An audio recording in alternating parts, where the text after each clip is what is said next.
Well, hey everyone.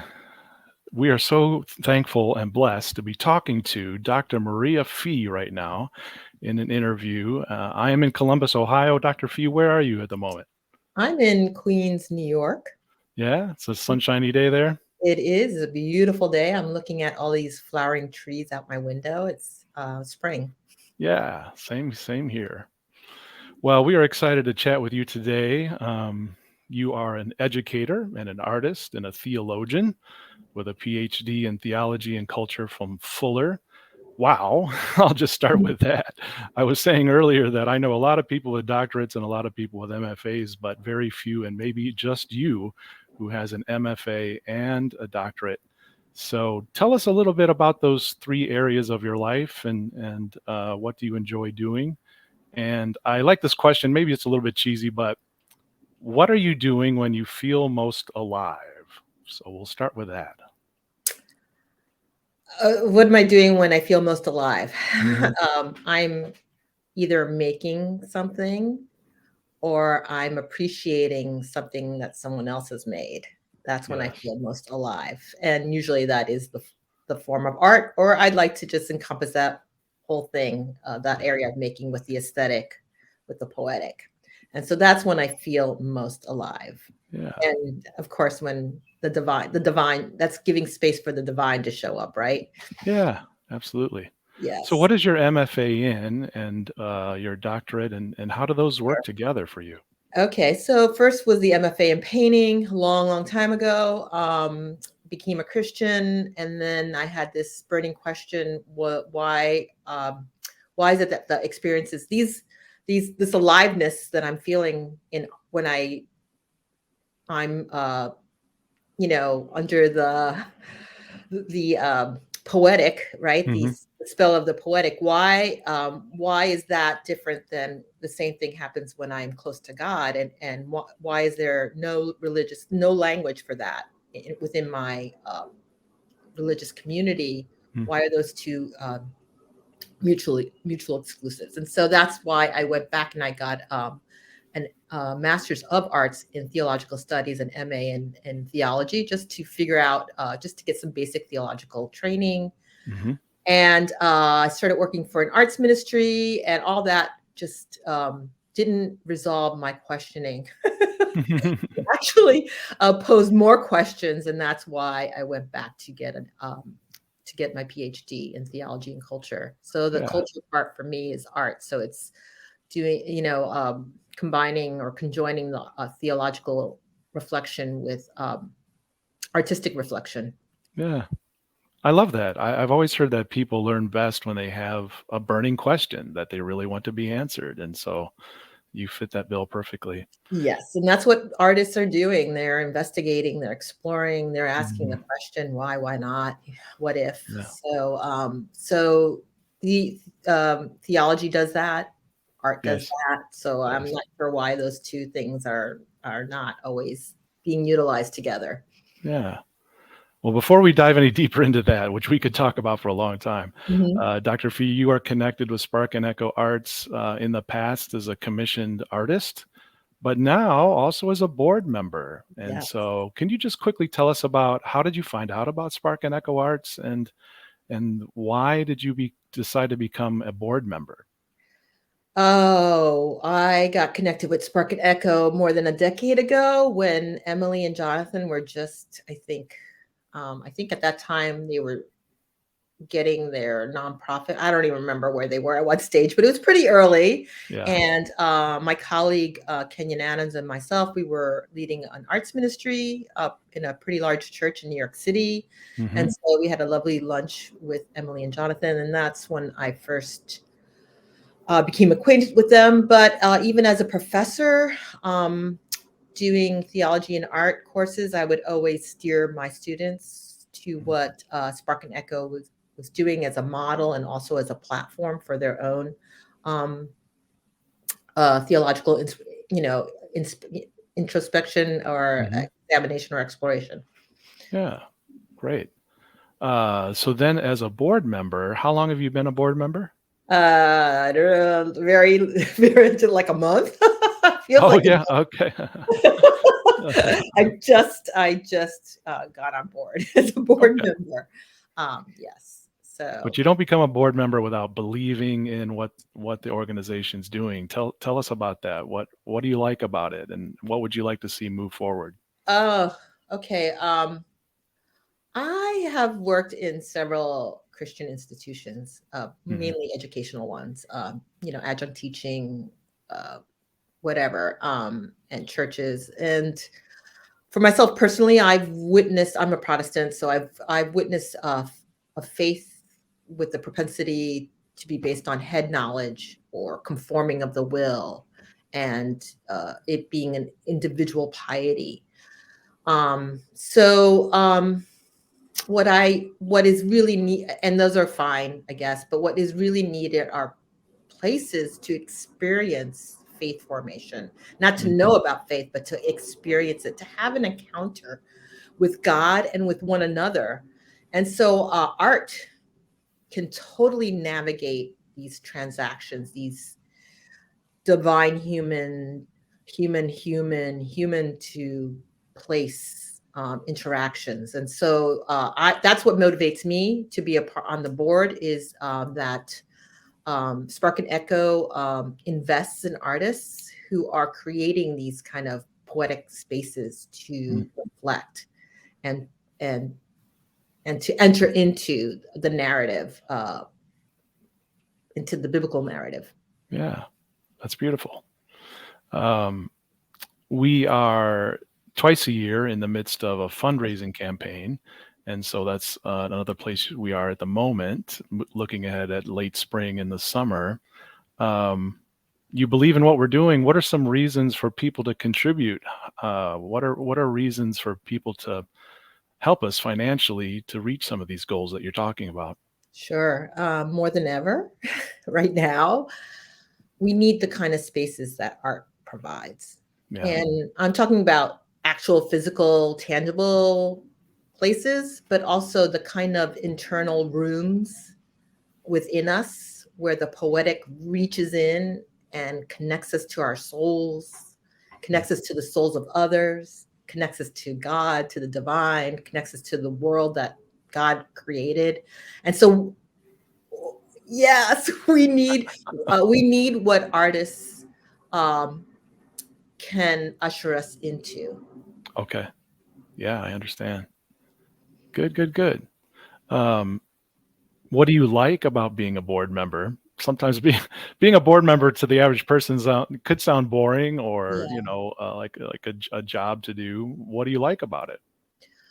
I'm going to be selfish about it. I mean, in a way, it gives me a platform to practice what I've been studying and doing, and that experience and that wisdom or that kind of perspective, as you will, now can be exercised, and that's why um, I I want to be on the board. I like to be on the board, and I think yeah. So that's my main reason is to share, to be a part of a community that cares about the same things that I care about.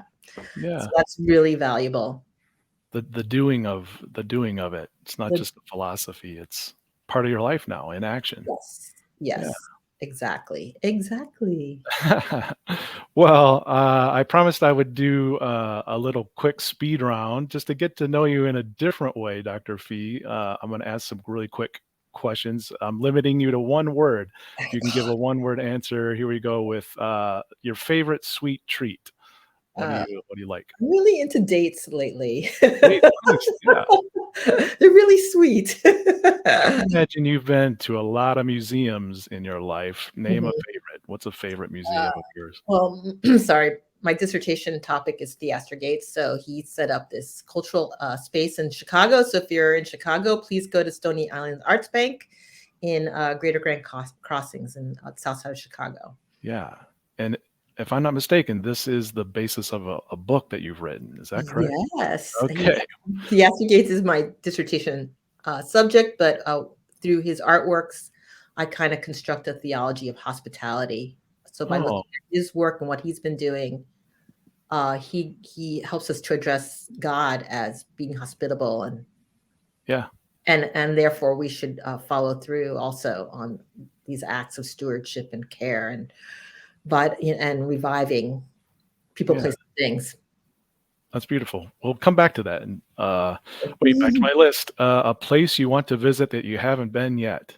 I just moved back to New York, to the East Coast. I have yet to go to Beacon DIA, and that is on my list to do, spend a day, go up there and look at the art up there. Nice. And a favorite place that you have been to, maybe somewhere you go back to. Yeah, the Metropolitan Museum of Art is one of, yeah, you can go and go and go and see new things every single time. Yeah, I had the same issue with the Institute of Art in Chicago. So Mhm. every time I went, Yes, something beautiful and new. yes. And favorite biblical character. Hagar, Denise Williams' account of Hagar in Sisters in the Wilderness, remarkable. Yeah. Nice. Good. Well, getting back to the bigger picture, just about you as an artist, Mhm. what's the first time that you thought of yourself as an artist? Which in my case took a long time. I would say maybe I was 38 years old when that's the point I got an MFA, and I thought I had the confidence to utter the words, "I am an artist." But for you, what was the first time you thought of yourself as an artist? What you're saying hits me as well, is that there's the creativity that um, or the creative investigation stuff that I always love doing. I can remember making mud pies. Is that Mhm. the first time that I thought I was an artist?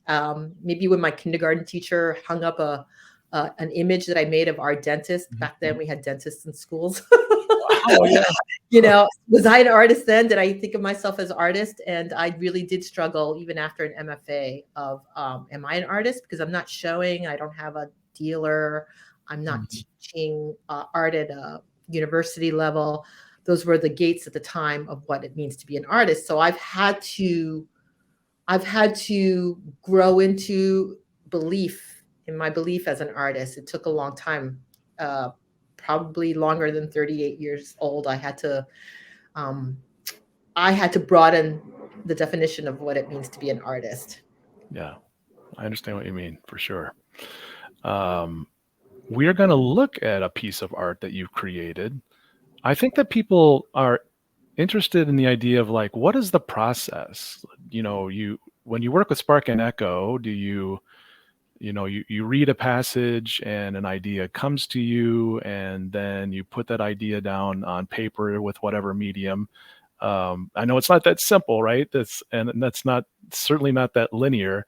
Um, but I'm going to add this to our stream here for just a moment. And you created this some time ago, right? Oh yeah, a long time ago, more than a decade ago. Gosh, that's probably 2010 that I created that. Yeah. Painting when I was still painting. I'm doing more uh, 3D work now. So okay, to your question of the process, do you find a Yeah. For Spark and Echo, of course, you can choose a passage, but yeah. maybe you already have an idea for a passage, or maybe you read through the available passages and something comes to you. Do you remember how it went for you for this?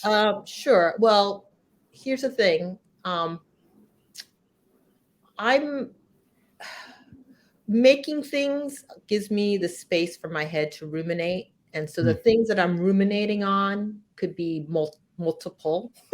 mhm, But theologically, at that time, I was really wrestling with this idea of the one and the many. mm, How could we be one body yet each one of us are particular? And so I was really struggling with how, at the time, as an evangelical, the many meant cookie cutter. We all have to look the same. The one meant that we all had to be the same, think the same, look the same, sound the same. And so my paintings were a way of allowing for diversity amid plurality, mm, and the image of one in the many allowed me to do that. And so Paul talks about that, Paul's body life that he talks about in Corinthians, and he expands on that. We need, we need evangelists, we need teachers, we need, the prophetic. And so in order to be one body with many different parts. So those are the things that were going on in my head as I was making this body of work. And so this is what the visual manifestation of all those ideas. Now, sometimes I don't even know what I'm doing. I'm just playing. And in the studio, I'm making work, and I might hear a lecture or read something, and I'm like, that's what I was struggling with. The work kind of went ahead of me to show me something that I was striving towards, if you can understand that. But, so sometimes the work was prophetic in that it was moving ahead of me before my thoughts. It was pre-verbal. Well, I know it's it's a possibly dangerous question to ask an artist to explain their art. I understand that, but do you mind if we're looking at this image together? It's symbolic for some reasons, for sure. Can you go a little bit down that road and help us frame what you're thinking? So the circular motif, the organic nature, all those the circles are organic. They represent the organic. Organic means fluidity and flexibility, growth. So they all have those connotations. But the circle, for me, in my mind, also represented a body. The one, and I love how it with paint, because of the plasticity of paint and the movement, and you can rub out or you can paint over, how the one that's always it's not fixed, right? It's transform. It could get nudged here, formally on the flat surface. And so I love the idea of working and reworking a painting, the process of it. And so that is also representative of how we live in community life, that it isn't simple, that it is rough. So all these things are at play through the visual, and through the concept and the form kind of meet together to kind of collide with these ideas. Yeah. The color palette is so vibrant. I'll just ask one last question about that. The colors that you chose, and how do they fit with this spiritual truth? Well, maybe they fit more with my personality. I think I allow myself to be really playful when I can play when I'm an artist. That's not necessarily true in my real life. Like my family says I don't have a sense of humor because I'm always so serious. And so I think for me, the color is one way of representing that kind of joy. Yeah. Even though there's a lot of strain and reaching and work, and the joy comes out of a lot of pain. And so I think for me, it's really important to have that, like the hand, the dripping, the mess is part of play. And so the toning, the intensity of the colors are really important. It's hard for me to get rid of the color. I love it because I love it. Yes, the color is so vibrant and beautiful, and speaks to exactly what you're talking about. That's beautiful. All right. I'm going to switch that back out of the stream and just ask you some of your influences. Like, how did you, maybe even now, so you've transitioned a little bit from painting into, I'll call it more 3D work, or how did you make that transition, and who's been an influence in your life? Sure. I made the transition basically because I am an educator and a theologian. I have very little time to have a wide block of time to make art. And a painter really needs that wide amount, that needs that big chunk of time to respond and to do the process, right? So I didn't have that luxury. So I had to shift into the collage mode, and I worked on paper. And so this allowed me to do little parts, 15 minutes here, an hour here, 4 hours here. It allowed me to kind of break up those time limits so that I can build things instead and construct things. So that's one reason I went into the 3D. But I also found that I loved layering and through paint. I love seeing the previous iterations of the painting come through. And so I felt like that had space in a way. Mhm. And how could I make that? So I started making that space for real. Hmm. And the paper allowed me to do that. So that's how I got into, I would love to next go into installation work. Maybe will happen. I just had to show up in Seattle, getting there pretty close, but doing installation work. So I'm looking, so of course Theaster Gates is a huge influence, not just in the forms, but in the concepts of why I make art.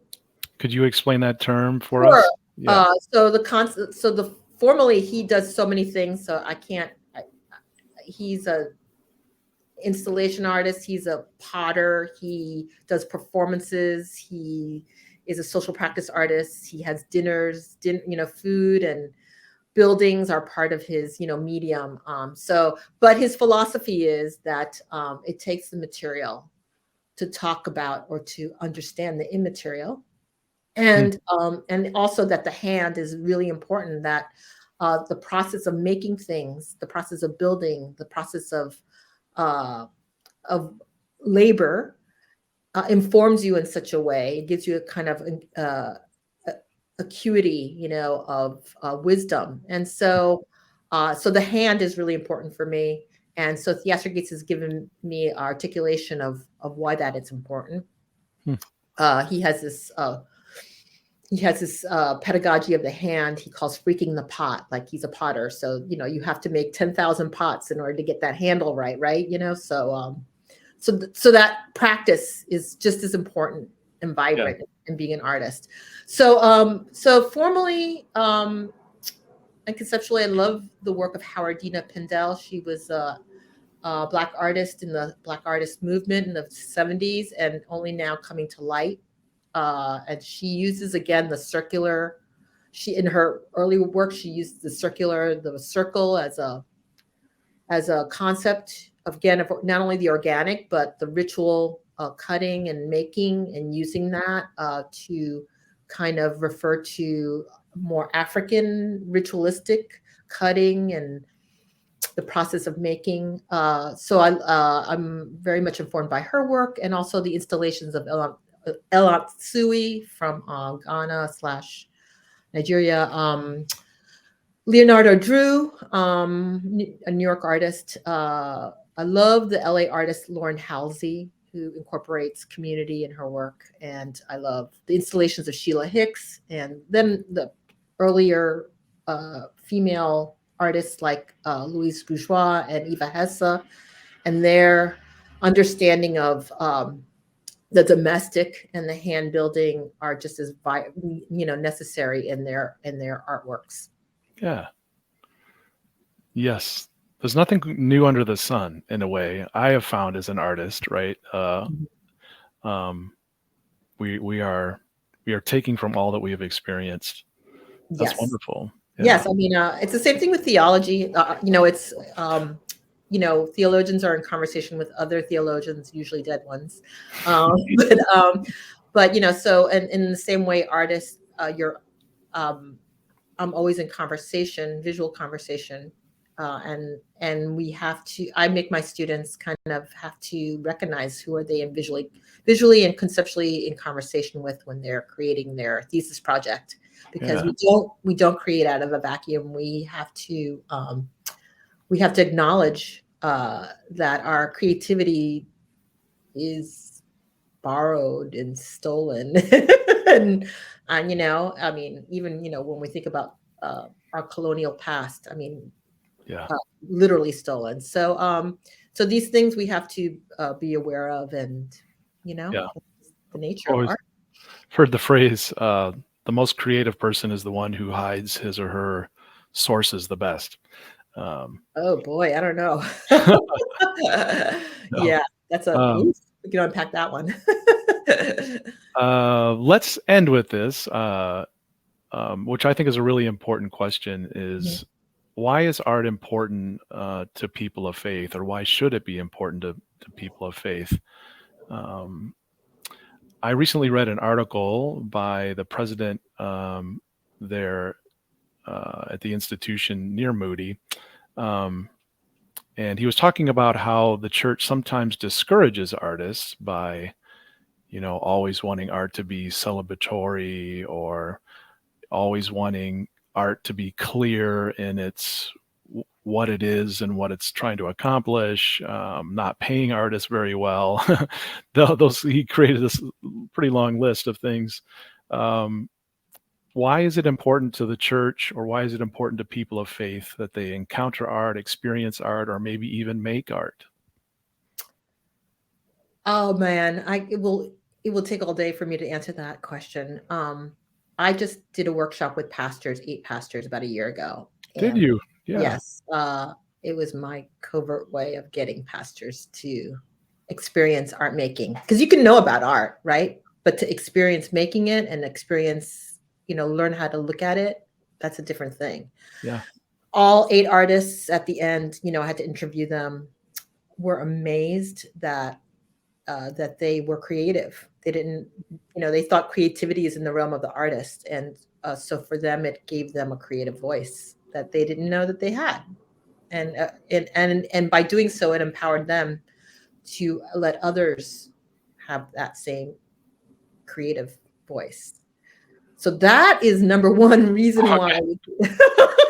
Okay. I mean, that's why it should be in our seminary. Seminarians should be learning how to not only address that creative voice, but unleash it within Yes. the congregations.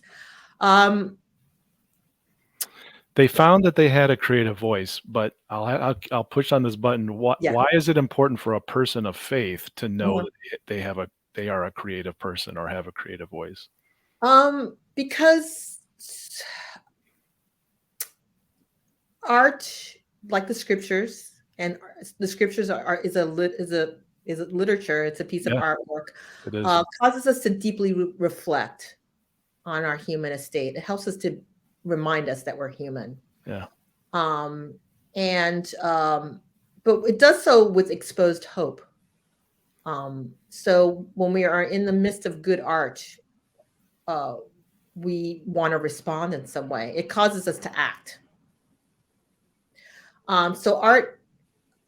So when we're in the middle of listening to good art or making good art, right now, I think it's one of the things that why we need it right now is that it builds resilience. Builds resilience. Yeah, it builds resilience. It reminds us that we are human, Mm. and that we have, if you can make something, a product, like, like Gates says, it teaches it teaches us that, number one, that we have the capability to create, to make something out of the world, including a mess. Mm. If you take, dirt from the ground and add some water and make it into a vessel, that informs you in a way that it doesn't take much to make a lot, to make something big and grand. Mm. And so we need that. We need to remember. We need to be that muscle needs to be exercised, and that Mm. has been long neglected in our Western world. Art programs are the first to be cut out of schools. The imagination has been, Mm. that depletes the imagination, that depletes our creative ability and innovation. Mm. And so we need the experience of making art to remind us to be human, and remind us that we have agency. Yes. And it also is a form of communication, like it informs us of other people, and other people. It allows us to have empathy, like if we read a story, or if, see a dramatic act, play or something, Mm. that it puts us in someone else's shoes. Yeah. And therefore we have to be transformed. The liturgy is a work of art that was, the table, our Eucharist, our baptism were meant to be pieces of artwork that causes us to reflect on our state so that we can change. Yeah. these were dramatic acts that we do corporately to acknowledge where our brokenness Mm. amid God's love. Yeah. That is transformational.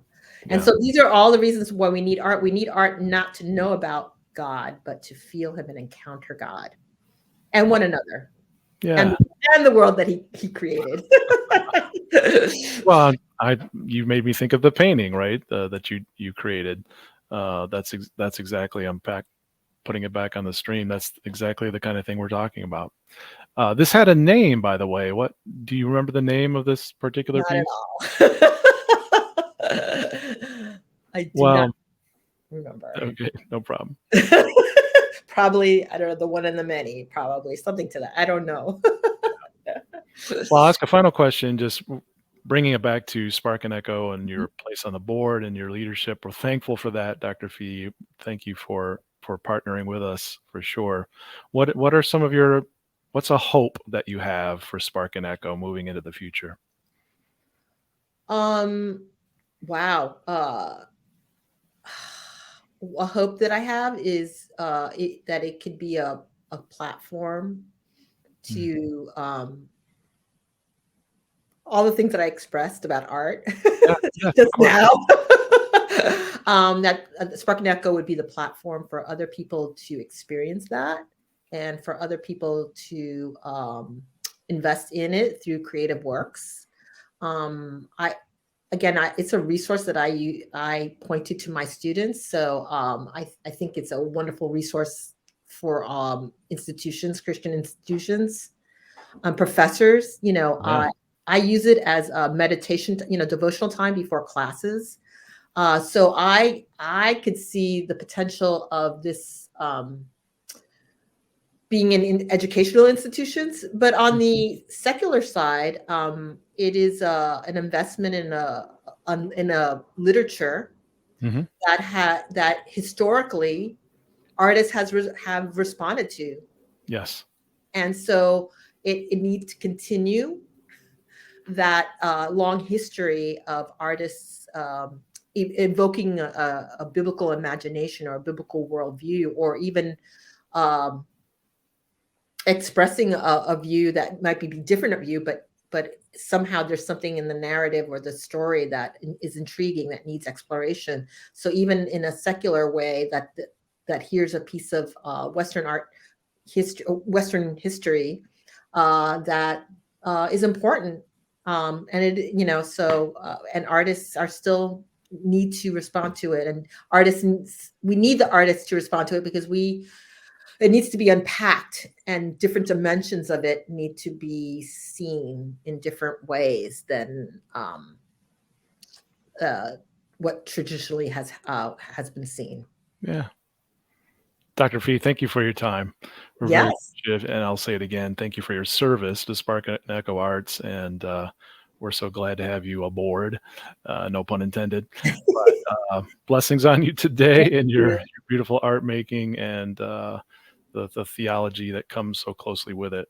Thank you, Spark and Echo. Thank you, Matthew. Yeah, blessings to you. Take care. Bye.